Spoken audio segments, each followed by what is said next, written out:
Yes, a dozen, and as many to the vantage as would store the world they played for. But I do think it is their husband's fault if wives do fall. Say that they slack their duties and pour our treasures into foreign laps, or else break out in peevish jealousies, throwing restraint upon us.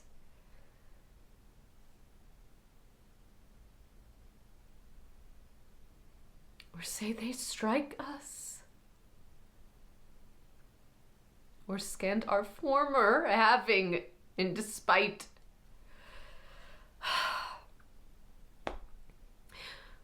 Why, we have galls, and though we have some grace, yet have we some revenge. Let husbands know their wives have sense like them. They see and smell, and have palates both for sweet and sour, just as husbands have. What is it that they do when they change us for others? Is it sport? I think it is. And doth affection breed it? I think it doth. Is it frailty that errs? It is so too. And have we not affection, desires for sport and frailty as men have?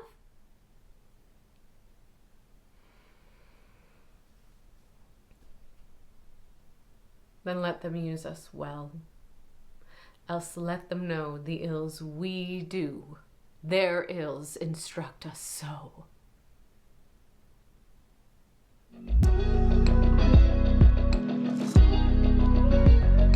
Oh, Othello, Othello. This is Act 4 and Scene 3 of Othello, and I won't get into the entire plot line here, but basically what has led us to this moment with Desdemona and Emilia is that Desdemona is Othello's wife, and Othello has publicly embarrassed her, struck her, searched her things, and is now sending her off to bed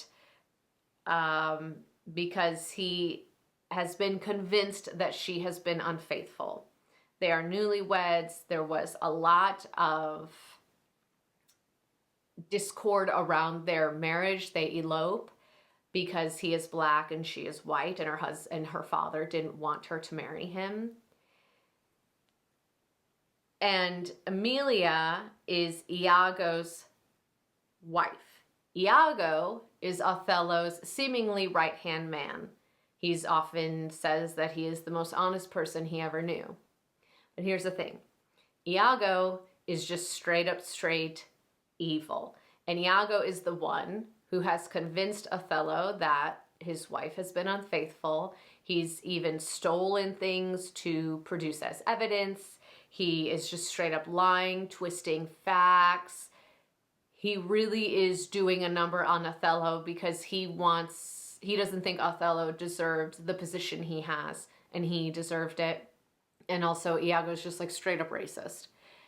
So Emilia has this moment with Desdemona before bedtime where Desdemona is like, I don't think there are really women who would be unfaithful truly in their marriage.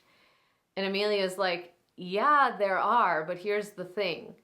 I believe that a woman only would break the bounds of her marriage if her husband has basically done it first. Is this true? Of course this is not true, right, in real life, but in the context of this play. So there's a lot of ways that Emilia can be approached. It's been done thousands and thousands, if not millions of times. I actually have a few different takes. I'm not sure which one I'm gonna pick, so that will even be a surprise to me. But the thing that is important here, and where I think it works a little better, is when the actor really thinks about, in the context of what's literally happening here,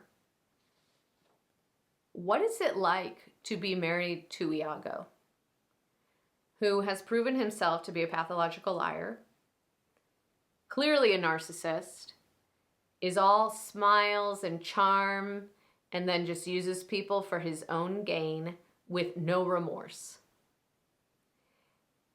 What is that like? That's what makes Emilia so interesting. And where is she at? Or, where am I at in this moment with this relationship? How much of this is about me? And how much of this is about helping Desdemona? And how much of this is kind of a confession about what's going on behind my closed doors? So it becomes a really interesting challenge, and it becomes much heavier than maybe it looks. It can look off the page like it's this really feminist declaration, and it is. But I think there's real pain here. And we don't know if Emilia has been faithful, right? We don't get Emilia's whole backstory. It's kind of immaterial. It's clear from this monologue, Emilia is incredibly unhappy in her marriage because her husband is not a good man. So that's a lot of what's going on here, but it also isn't a therapy session, right? There's other factors at play and stakes for Emilia that needs to be considered. Anyway, it's really interesting. It's one that you could revisit a lot of times and just see kind of what comes out. But if you liked this interpretation, please give it a like, and then be sure to subscribe for more monologues every week. Thank you so much.